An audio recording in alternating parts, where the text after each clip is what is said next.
So here we have Travis Pillon. He's Italian, Northern Italian. And for those who don't know Travis and my son Renzo are really good friends. And Ko. And Ko. But mainly you were like Renzo's friend first, right? I knew Renzo first. Right. So I asked Travis, I'm staying in his house here in Dallas. Been here about a week. And he told me This about man won't this. leave. Yeah, it's pretty nice. Could stay here a long time. I mean, look at this neighborhood. But Travis was telling me, I think he has a really interesting business that he's doing, and so I wanted him to tell you about that. But before I would talk about his business, there's some other things that are pretty interesting about Travis too, besides buying crypto, being an early crypto investor. Appreciate that. Right? So Travis is a really good soccer player, and he never tells anybody about this. I actually heard this about his soccer abilities from his girlfriend. So just quickly tell us what team. It's an interesting story. So you played for what team? Yeah, so, I'll just go quickly through growing up. So, born and raised in Oakland, so played on the Bay Oaks, which is a great local soccer club in Oakland, California, Alameda. And then was recruited to go out to Danville. They always took the best players because, unfortunately, just due to what they had, their resources, more money than Alameda and the Bay Oaks. So, we're able to recruit and provide a lot of the resources needed to be at a high level. So, went out there, was lucky enough to be recruited by the San Jose Earthquakes Youth Academy, and then played with them for 3 or 4 years. Trained with their pro team. And then was lucky enough during that time to go train with the U.S. national team, youth teams, which was really cool, and got to travel around the world doing that. And then was recruited to go play in college at the University of Pennsylvania. Was not my number one choice, but I decided to follow one of my best friends who was also playing soccer there, and I really liked the coach. Unfortunately, it didn't work out. I was not a huge fan of UPenn and trying to balance D1 soccer and school. So then decided to kind of pick up because I love soccer still, and I took my Italian citizenship, which I received when I was 18, and went to go play semi-pro soccer in Italy. So I did that for a little bit over a year and a half, and played on a semi-pro team in Rome, Italy. So. Wow, that's pretty unusual. A lot of Renzo's friends and people in the Bay Area and the United States play soccer, but not at that level. So Yeah. I thought that was pretty interesting. Yeah, no, I appreciate that. And that kind of leads into the story about your business, because when you were on the team, you left. You Yes. actually told me the other day you regretted leaving it. So why did you leave Italy? Yeah, so when I was living in Italy, a roommate of mine, everyone when you were there, I stayed with this bunch of kids who were just studying there.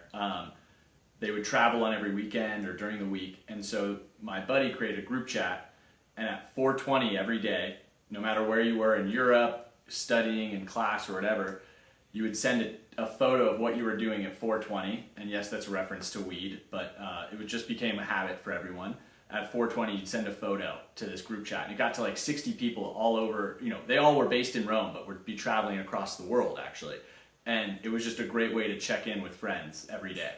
And my buddy and I loved the idea, so we started to build out a business plan about this idea. It was called Pod. It was a picture of the day, but it was also about a pod of people that would do it. So we built out a whole plan. We thought we were the next Facebook and Mark Zuckerberg. And so for the summer, while I was living in Italy, I came home for a couple weeks, and I met up with another guy who was a software engineer, and he loved the idea too. So we built a prototype, and then a couple weeks later, we got introduced to some wealthy investors. Luckily, my network, I knew some people, and we raised like $75,000 to go build an app. We worked on it. I decided from there that soccer was fun. I was making a little money, but I thought I got big eyes and could make a ton of money building an app. So decided to withdraw from school in Italy, which I was barely going to, but also withdraw from the team, which was really hard, and then pursue the app, which unfortunately never went anywhere. But it was a good idea. So you were going to school in Italy too, studying. Also. Studying a little bit. That would have been Supplemental. toward college credit. Exactly. I see. Yeah. Yeah, I remember going to a restaurant with Travis and Renzo, and Travis because Renzo was also doing an app at the time, and Travis, I never knew this. You mentioned that you made an app, was in the App Store, Yeah. and then never went anywhere. Yeah.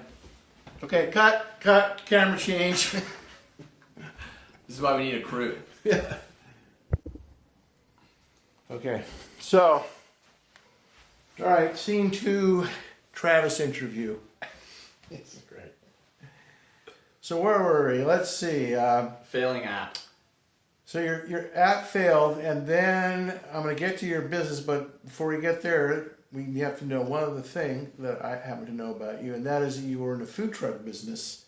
So like, how did that happen, and when did that happen? Yeah, so after the app failed, I was back in America, decided not to go back to Italy. It had been like a year and a half, so hadn't been playing soccer, so dream was over in that aspect.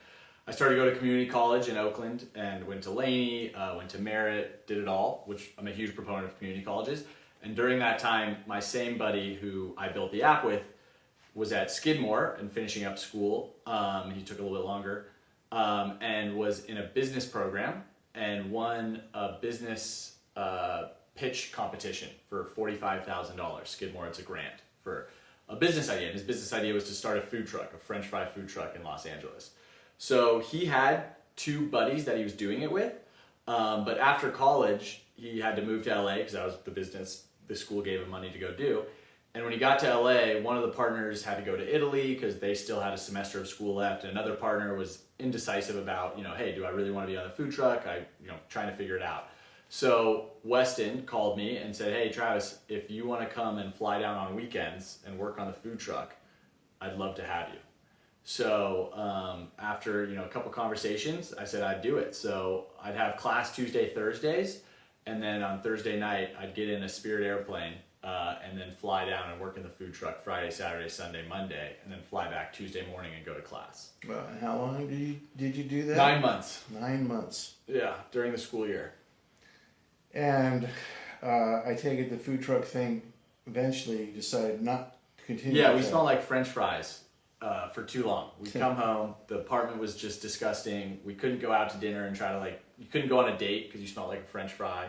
So it was a really tough lifestyle. So we decided, before closing the truck, we said, we've been in this industry not that long, a little bit over a year total. I joined a little bit late, and we learned about it. So we knew all the aspects about, the commissaries take all your money. It's where you park your food truck. There are bookers in the industry that no one talks about. So when you have to go park your truck on the street somewhere, usually someone finds that for you and you have to pay that person for finding it for you. Off the Grid, which is a big event production food truck company in the Bay Area. People go to those events, Off the Grid events. They take 30% of your sales. So there's all these people taking your money. So who's taking 30%? The one Off the Grid. Who set up Off the Grid. So if you want your truck to be part of Off the Grid, 30%. 30% to be at one of their events. I see. So that gave you an idea, huh? Yeah, so we said, okay, my buddy who went to Skidmore, he was a computer science major, and so he knew how to code really well. And then the other partner was also an electrical engineer at San Diego, USD. And so both had some knowledge in building software. So we decided to build a booking platform for food trucks. So initially we got partnered with one brewery in LA called Boomtown Brewery, which is a great brewery. And we booked their food trucks every day.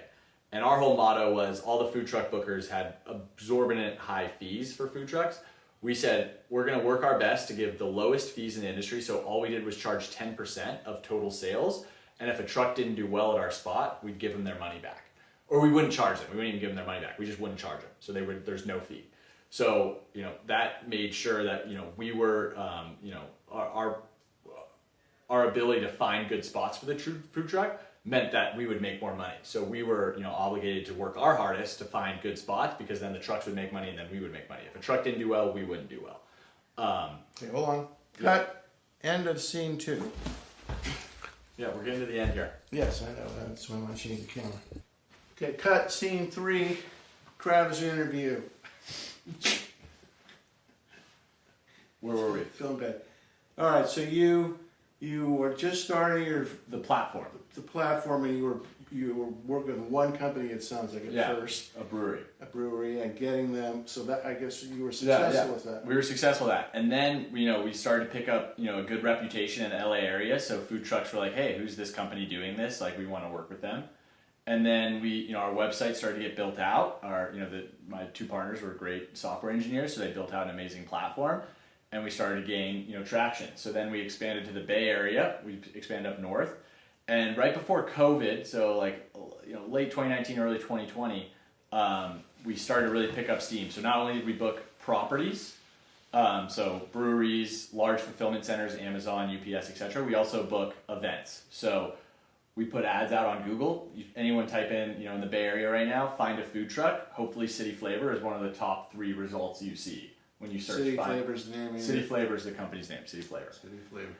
And so, that started to gain a lot of traction. So people would say, hey, I need a food truck for a birthday party, a graduation, a company event, et cetera, et cetera. So we, kind of kept our same philosophy, 10% of sales. So if there's a $5,000 food truck event for 500 people, we make $500 for just booking the food truck. So we never have to go to the location.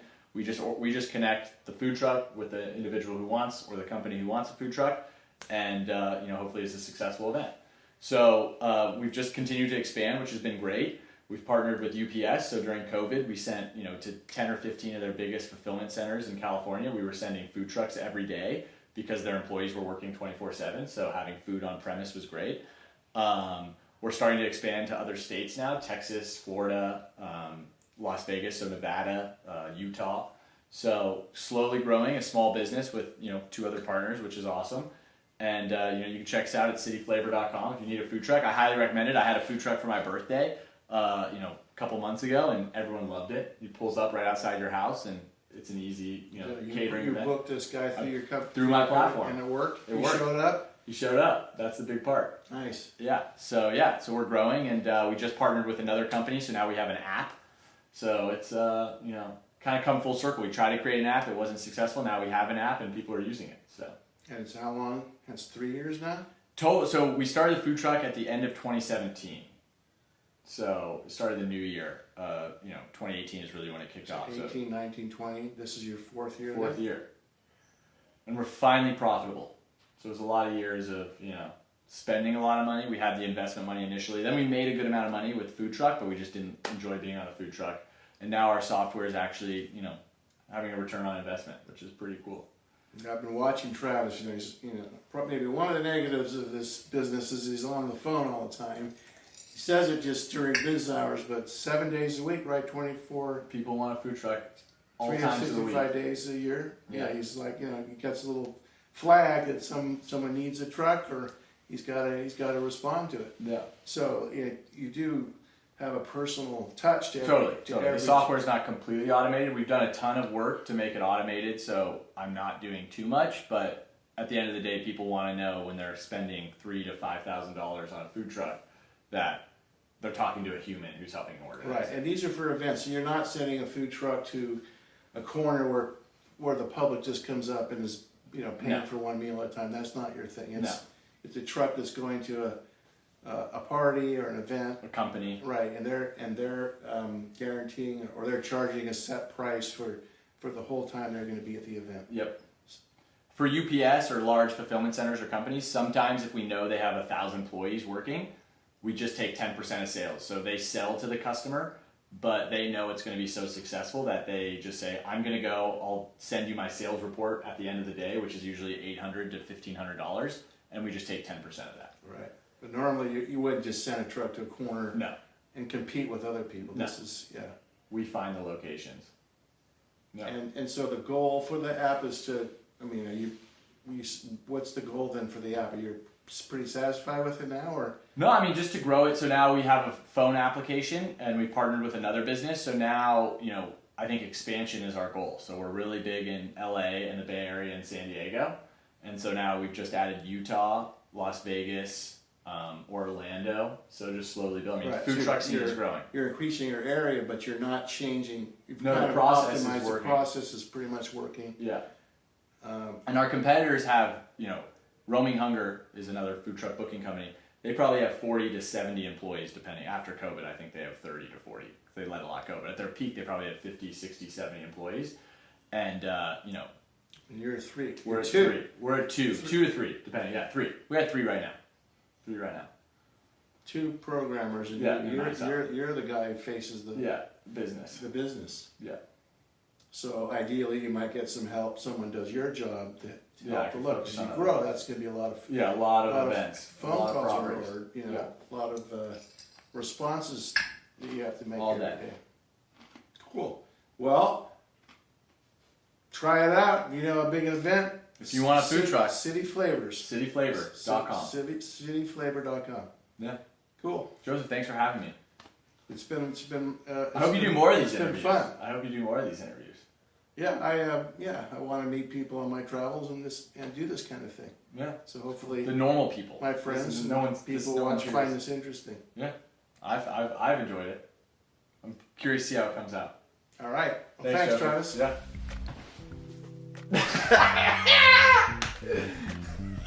That's great.